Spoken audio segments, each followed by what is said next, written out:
Hello friends, welcome to my YouTube channel learning must go. कल हमने अपनी class में एक टॉपिक किया था जिसका नाम था आनुवंशिकता एवं वातावरण, या इसी को हम प्रकृति और पोषण का विवाद भी कहते हैं। आज हम उससे संबंधित कुछ क्वेश्चन को देखेंगे। क्योंकि वो एक बहुत ही इम्पोर्टेंट टॉपिक है और उससे आपके एग्ज़ाम में क्वेश्चन आते हैं। तो देखेंगे पहला क्वेश्चन है, आनुवंशिकता को डैश सामाजिक संरचना माना जाता है। ए गत्यात्मक, बी स्थिर, सी प्राथमिक, यहाँ पर सी होगा, सी प्राथमिक, डी गौण। तो बताइए किस प्रकार की संरचना माना जाता है आनुवंशिकता को। देखिए, जब मैंने आपको ये टॉपिक कराया था तो बताया था आनुवंशिकता स्थिर होती है जबकि वातावरण गत्यात्मक होता है। आनुवंशिकता स्थिर कैसे होती है? किसी भी व्यक्ति के जेनेटिक गुणों को हम नहीं बदल सकते या उसके फिजिकल स्ट्रक्चर को हम नहीं बदल सकते, जबकि उसके वातावरण को हम उसकी योग्यता के अनुसार बदल सकते हैं। जैसा बच्चे को वातावरण चाहिए हम उसको वैसा वातावरण प्रदान कर सकते हैं। तो इसी को हम कहते हैं कि आनुवंशिकता स्थिर होती है जबकि वातावरण कैसा होता है? गत्यात्मक होता है। तो हमारा यहाँ पर आनुवंशिकता से संबंधित क्वेश्चन पूछा गया है, तो आंसर होगा हमारे यहाँ पर ऑप्शन नंबर बी। चलते हैं नेक्स्ट क्वेश्चन की ओर। अगला क्वेश्चन है, प्रकृति पोषण विवाद में प्रकृति से क्या अभिप्राय है? ए जैविक विशिष्टताएं या वंशानुक्रम सूचनाएं, बी एक व्यक्ति की मूल वृत्ति, सी भौतिक और सामाजिक संसार की जटिल शक्तियाँ, डी हमारे आसपास का वातावरण। देखिए, प्रकृति और पोषण में प्रकृति से संबंधित है आनुवंशिकता और पोषण किससे संबंधित है? वातावरण से संबंधित है। तो बताइए आनुवंशिकता से संबंधित यहाँ पर क्या चीज़ है, क्योंकि हमसे क्या पूछा गया है? प्रकृति के बारे में पूछा गया कि प्रकृति क्या है। तो प्रकृति क्या है? आनुवंशिकता से संबंधित होती है, और आनुवंशिकता से संबंधित हमारा यहाँ पर जो ऑप्शन जा रहा है वो जा रहा है ऑप्शन नंबर ए, जैविक विशिष्टताएं या वंशानुक्रम सूचनाएं। चलते हैं नेक्स्ट क्वेश्चन की ओर। अगला क्वेश्चन है, प्रकृति पालन पोषण वाद विवाद के संदर्भ में निम्नलिखित कथनों में से कौन सा आपको उपयुक्त प्रतीत होता है? ए एक बच्चे का मस्तिष्क एक खाली स्लेट के समान होता है जिसका चरित्र प्रवेश के द्वारा किसी भी आकार में ढाला जा सकता है। बी बच्चे आनुवंशिक रूप से उस तरफ प्रवृत्त होते हैं जिस तरफ होना चाहिए, इससे कोई फर्क नहीं पड़ता कि वे किस प्रकार के परिवेश में पल बढ़ रहे हैं। यहाँ पर देखिए, आनुवंशिकता पर ज़्यादा जोर दिया गया है। आपको क्वेश्चन का आंसर देते समय किसी भी एक चीज़ की तरफ नहीं झुकना है। अगर कोई ऑप्शन आनुवंशिकता पर ज़्यादा जोर दे रहा है और वातावरण पर कम दे रहा है तो भी आपको ऐसे ऑप्शन को सिलेक्ट नहीं करना है। वहीं कोई ऑप्शन वातावरण पर ज़्यादा जोर दे रहा है और आनुवंशिकता पे कम जोर दे रहा है तो इस प्रकार के ऑप्शन को भी आपको चूज़ नहीं करना है, क्योंकि आनुवंशिक और वातावरण का जो प्रभाव होता है वो अपने आप में कितना होता है? 100% होता है। ये चीज़ मैंने आपको अपने लेक्चर में बताई थी। तो देखेंगे यहाँ पर आनुवंशिकता पर ज़्यादा जोर दिया गया है तो हम इस ऑप्शन को सिलेक्ट नहीं करेंगे। एक बच्चे के व्यवहार का निर्धारण करने में परिवेशीय के प्रभावों का बहुत कम महत्व होता है। वह प्राथमिक रूप में आनुवंशिक रूप से निर्धारित होता है। यहाँ पर भी क्या हुआ? परिवेश को कम महत्व दिया गया है जबकि आनुवंशिकता को ज़्यादा महत्व दिया गया है। तो इस प्रकार के ऑप्शन को हमें सिलेक्ट नहीं करना, क्योंकि हमें दोनों में से किसी एक चीज़ की तरफ नहीं झुकना, दोनों का प्रभाव 100% रखना है।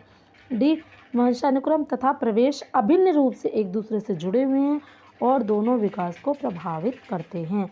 हमारा जो 100% प्रभाव को व्यक्त करता है वो ऑप्शन हमारा कौन सा है? Option number D. तो हम किसके साथ जाएंगे? ऑप्शन नंबर डी के साथ जाएंगे। चलते हैं नेक्स्ट क्वेश्चन की ओर। किस वैज्ञानिक के अनुसार बालक का विकास आनुवंशिकता तथा वातावरण का गुणनफल है? देखिए, ये स्टेटमेंट मैंने आपको लिखाई थी कि आनुवंशिकता तथा वातावरण का जो योगदान होता है वो योगात्मक नहीं गुणात्मक होता है। और ये किस मनोवैज्ञानिक के अकॉर्डिंग होता है? ये होता है हमारा वुडवर्थ के अकॉर्डिंग। तो हमारा जो आंसर जाएगा वो क्या जाएगा? ए वुडवर्थ। ठीक है, चलते हैं अगले क्वेश्चन की ओर। व्यक्तियों में एक दूसरे से भिन्नता क्यों होती है? क्यों व्यक्ति एक दूसरे से भिन्न होते हैं? हमें इसका जवाब देना है यहाँ पर।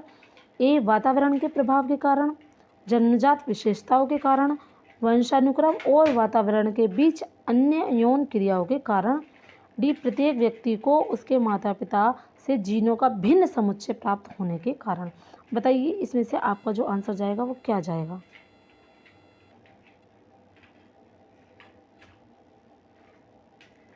वही देखिए, मैंने बताया था आपको आंसर देते समय किसी एक चीज़ की तरफ नहीं झुकना, ना ही आनुवंशिकता की ओर, ना ही वातावरण की ओर।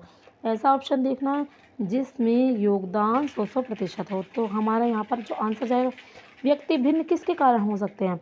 भाई वो अपने परिवेश के कारण भी भिन्न हो सकते हैं और अपने आनुवंशिक गुणों के कारण भी भिन्न हो सकते हैं। तो व्यक्तियों में जो भिन्नताएं होती हैं वो दोनों ही फैक्टर्स के कारण हो सकती हैं। तो हमारा जो यहाँ पर आंसर जाएगा वो जाएगा ऑप्शन नंबर सी। चलते हैं नेक्स्ट क्वेश्चन की ओर। अगला क्वेश्चन है, विद्यार्थी की शिक्षा में डैश की महत्वपूर्ण भूमिका होती है। किस चीज़ की भूमिका महत्वपूर्ण होती है किसमें, बच्चे की शिक्षा में। ए आनुवंशिकता की, बी पर्यावरण की, सी उपयुक्त दोनों की, डी उपयुक्त में से कोई नहीं। बताइए क्या आंसर जाना चाहिए।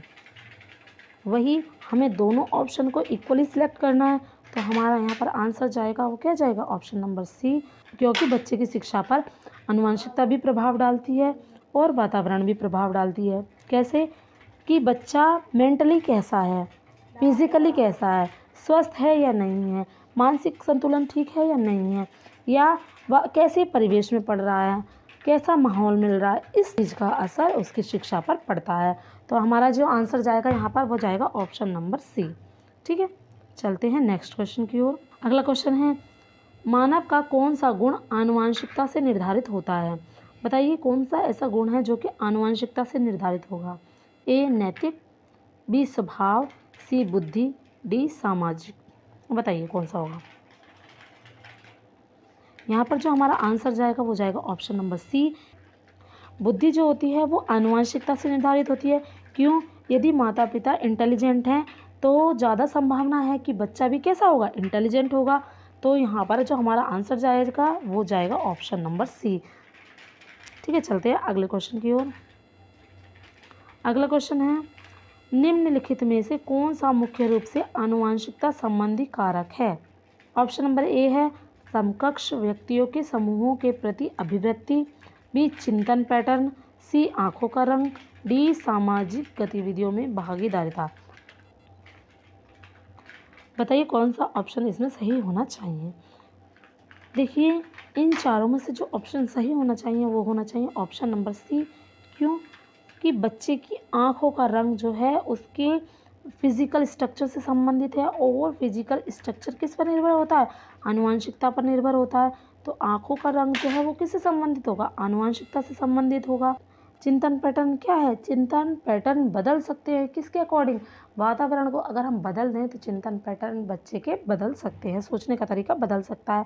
तो यहाँ पर जो आनुवंशिकता से संबंधित होगा वो होगा बच्चों के आंखों का रंग। तो सही आंसर ऑप्शन नंबर सी। चलते हैं नेक्स्ट क्वेश्चन की ओर।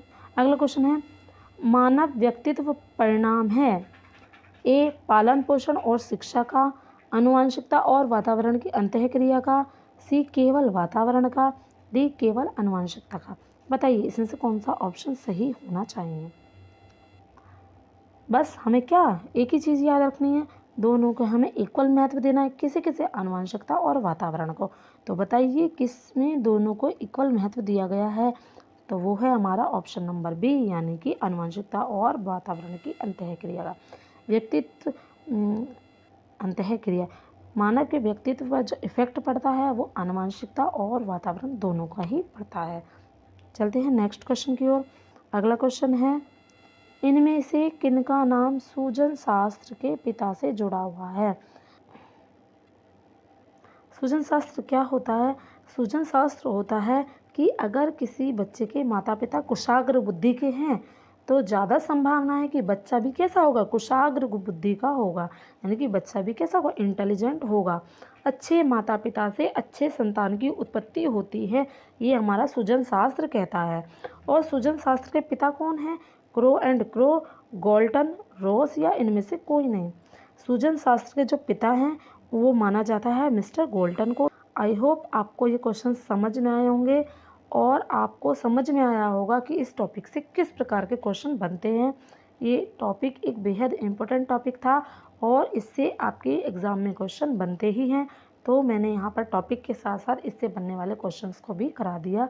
यदि आपको वीडियो पसंद आई हो तो वीडियो को लाइक एंड चैनल को सब्सक्राइब कीजिए।